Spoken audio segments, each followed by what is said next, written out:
Good morning, students. Welcome back to Sharma classes. Today my new topic is Woods Dispatch. जैसा कि हमने अपने पुराने वीडियो में मैकाले की शिक्षा नीति के बारे में पढ़ा था, जिसके अंतर्गत जो निस्यंदन सिद्धांत है, फिल्ट्रेशन थ्योरी है, वो भी आता है, जिसमें ये कहा गया था कि जो मिशनरी थे, जिनको अलाउ हो गया था कि वो भारत में आकर व्यापार कर सकते हैं, लेकिन उनको अपने प्रॉफिट में से 1 लाख रुपए प्रतिवर्ष शिक्षा के प्रचार प्रसार पर खर्च करना होगा। तो चूंकि वो व्यापारी थे, तो वो ये चाहते थे कि कैसे कम खर्च में ज्यादा शिक्षा का प्रचार प्रसार किया जा सके। तो उसके लिए ही निस्यंदन थ्योरी हमने पढ़ी थी, जिसमें उन्होंने ये कहा था, लॉर्ड मैकाले ने, कि हम जो है शिक्षा उच्च वर्ग को प्रदान करेंगे, जिससे वो निचले वर्ग तक स्वयं छन छन कर पहुंच जाएगी। लेकिन ये एक कमी थी जिसके जो इस थ्योरी के अंतर्गत थी, जिसमें निम्न वर्ग को शिक्षा देने पर बहुत अधिक महत्व नहीं दिया गया था। तो इस कमी को दूर करने के लिए वुड्स डिस्पैच 1854 में आया था, जो चार्ल्स वुड ने तैयार किया था।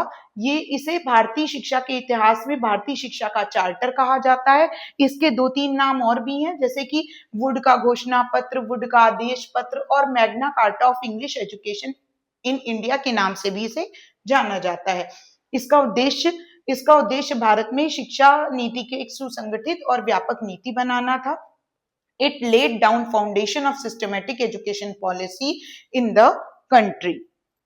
इसके मेन ऑब्जेक्टिव्स थे, मुख्य उद्देश्य, to promote and spread education in India, भारत में शिक्षा नीति का प्रसार करना, to develop moral and intellectual character among Indians, भारतीयों में नैतिक और बौद्धिक विकास करना, to create a class of educated Indians for the government service. इन्होंने ये भी कहा था कि सरकारी नौकरियों के लिए योग्य व्यक्तियों को तैयार किया जाए, to promote both English and Indian languages, भारतीय भाषा और अंग्रेजी दोनों को शिक्षा में इन्होंने स्थान दिया था।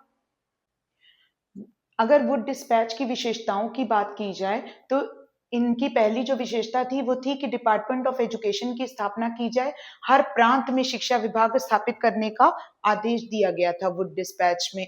फिर दूसरा पॉइंट इनका था कि स्टैब्लिशमेंट ऑफ यूनिवर्सिटीज, यानी विश्वविद्यालयों की जो मेट्रो सिटीज हैं उसमें स्थापना की जाए, जैसे कलकत्ता, मुंबई, मद्रास में विश्वविद्यालयों की स्थापना करने की इन्होंने सिफारिश की थी। फिर 3 टायर एजुकेशन सिस्टम इन्होंने लागू किया था, जिसमें प्राथमिक, माध्यमिक और उच्च शिक्षा की व्यवस्था की गई थी। फिर अगर हम इन्हीं 3 टायर्स को अलग अलग देखते हैं, तो प्राइमरी एजुकेशन में इन्होंने जन शिक्षा पर विशेष महत्व दिया था, यानी शिक्षा सभी तक पहुंचे, केवल पर्टिकुलर एक स्तर तक सीमित ना रहे, इस सभी तक पहुंचे। फिर माध्यमिक शिक्षा में इन्होंने छात्रों को ऐसी शिक्षा प्रदान करने पर फोकस दिया था जो छात्रों को आगे पढ़ाई व रोजगार हेतु तैयार कर सके। फिर उच्च शिक्षा में इन्होंने बात की थी कि कॉलेजों और विश्वविद्यालयों के माध्यम से दी जाने वाली जो शिक्षा है उसमें बढ़ोतरी की जाए, उसमें विभिन्न विषयों को शामिल किया जाए। नेक्स्ट पॉइंट पर आते हैं, शिक्षक प्रशिक्षण की इसमें बात की गई थी। इन्होंने कहा था कि प्रशिक्षित शिक्षकों की आवश्यकता पर बल दिया जाए, जो टीचर्स होने चाहिए वो ट्रेंड होने चाहिए। फिर वुमेन एजुकेशन की इसमें बात की गई थी, जिसमें पहली बार महिलाओं की शिक्षा पर विशेष ध्यान देने की कोशिश की गई थी, उस पर ध्यान देने की सिफारिश की गई थी। फिर सेक्युलर एजुकेशन पर भी इनका फोकस था, धर्मनिरपेक्ष शिक्षा की बात इन्होंने की थी, जिसमें शिक्षा को धार्मिक शिक्षाओं से अलग रखने पर इन्होंने फोकस किया था।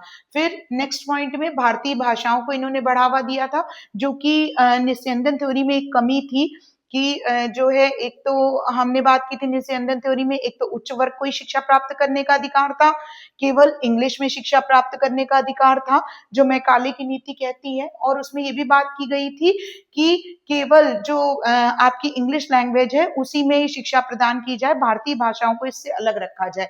उसी कमी को वुड डिस्पैच ने दूर किया और इन्होंने कहा कि भारतीय भाषाओं को भी बढ़ावा देना चाहिए, क्योंकि जो प्रारंभिक स्तर के बच्चे होते हैं, कोई बच्चे जो अपनी भाषा में जितनी आसानी से सीख जाते हैं, उतनी आसानी से इंग्लिश और हिंदी में कभी-कभी नहीं भी सीख पाते हैं। तो इसीलिए उन्होंने ये चीज कही थी कि प्रारंभिक शिक्षा में भारतीय भाषाओं के प्रयोग को किया जाए। फिर इसके अलावा वुड डिस्पैच के जो इम्पैक्ट पड़े थे, वो इम्पैक्ट क्या क्या थे, इसके अकॉर्डिंग जो इम्पैक्ट आया था भारत में शिक्षा प्रणाली पर, वो भारत में शिक्षा के संगठनात्मक विकास की नींव पड़ी थी। It provide a systematic structure of Indian education. Then जन शिक्षा का आरंभ हुआ था, इसने मास एजुकेशन को प्रमोट किया था, जन जन तक शिक्षा को पहुंचाने का प्रयास किया था।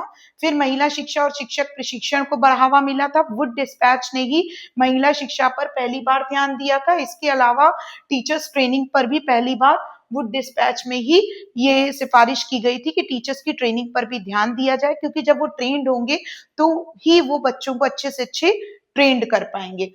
फिर उसके बाद इन्होंने अंग्रेजी और भारतीय भाषाओं को स्वीकार किया था, जो कि हमारी मैकाले की नीति में कमी थी, उसकी कमी को दूर वुड डिस्पैच ने किया था, जिसमें अंग्रेजी और भारतीय भाषाओं दोनों को इन्होंने इंपॉर्टेंस दी थी।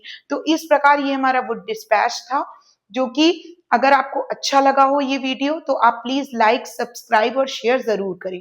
Thank you so much.